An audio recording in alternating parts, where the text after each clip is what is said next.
Niwe huru kabisa. Nikitoka kwa Bwana, niwe mwepesi na mambo yangu yaweze kwenda vizuri. Uzao wangu uweze kufanikiwa. Nisaidie Yesu. Shetani, umenitesa na kukataa. Toka mwilini mwangu. Kila mnachokifanya kwa kushirikiana na wachawi na waganga wa kienyeji, mikataba yote iliyofungwa ya mimi kuteseka maisha yangu, kwa damu ya Yesu ninaukataa. Toka mwilini mwangu. Toka mwilini mwangu. Kwa jina la Yesu. Haya, ngoja kwanza. Hata vitu vipo vinatoka. Kwa damu ya Yesu. Kwa damu ya Yesu.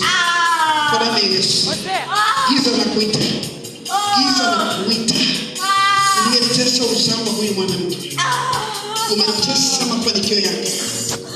Umemfanya awe na maisha magumu ya magonjwa. Pita kwenye hiyo pumzi. Pita kwenye hiyo pumzi. Kila kilichokaa kwenye mwili huu anakitapika leo.